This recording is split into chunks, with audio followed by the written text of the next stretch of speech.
सानिहा 9 मई, secret act के तहत कार्रवाई कैसे? क्या मुजरिम को 14 साल तक की कैद? अंसार अब्बासी का तज्जिया।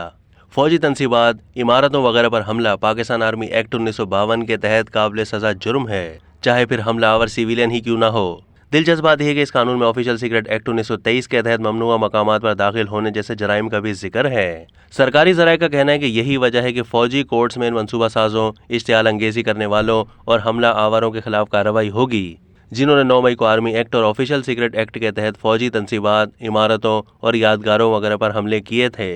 इन ज़राए का कहना है कि दोनों एक्ट की खिलाफ वर्जी करने वालों के खिलाफ कार्रवाई के लिए दिफाई हुक्काम को वफाकी हुकूमत से किसी तरह की इजाज़त या मंजूरी की ज़रूरत नहीं है। ज़राए का कहना है कि आर्मी एक्ट के तहत कायम मौजूदा मिलिट्री कोर्ट्स मुल्क के निज़ाम अदलिया का हिस्सा हैं।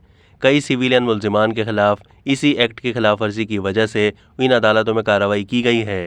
कहा जाता है कि आर्मी एक्ट के सेक्शन 2D में ऐसे लोगों के खिलाफ कार्रवाई का जिक्र है जो दिफाई फोर्सेस का हिस्सा नहीं।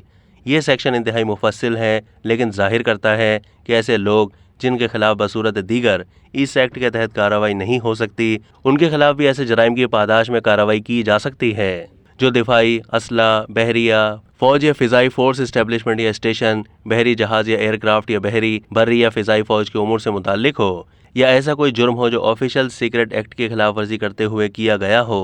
इसी एक्ट में फौजी तनसीबात पर हमले का भी बताया गया है। आर्मी एक्ट के इसी पैरा में ऑफिशियल सीक्रेट एक्ट की खिलाफ वर्जी के जराइम का जिक्र भी शामिल है। ऑफिशियल सीक्रेट एक्ट 1923 को पढ़ें तो इसमें मुख्तलिफ तरह के जराइम का जिक्र है।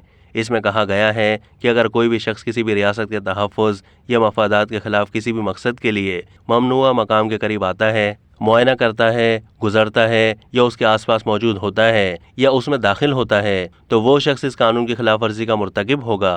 ऐसे मुजरिम को 14 साल तक की कैद की सज़ा सुनाई जा सकती है। गुज़िश्ता हफ्ते आर्मी चीफ की ज़ेर क़यादत कोर कमांडर की खुसूसी कॉन्फ्रेंस का इनेकाद किया गया था। फैसला किया गया था कि जो लोग 9 मई को फौजी तनसीबात, एहलकारों और सामान पर हमलों में मुलविस थे, उनके खिलाफ पाक फौज के मुतालिका कवानीन बशमूल आर्मी एक्ट और सीक्रेट एक्ट के तहत कार्रवाई की जाएगी। 9 मई के वाक़यात में मुलविस अफराद के खिलाफ आर्मी एक्ट और सीक्रेट एक्ट के तहत कार्रवाई के ऐलान के बाद मीडिया और सियासी हलकों में ऐसे फैसले के जायज़ होने के हवाले से बहस व मुबाहिसा शुरू हो गया था। कुछ लोगों की दलील थी कि ये आइन की खिलाफ वर्जी होगी।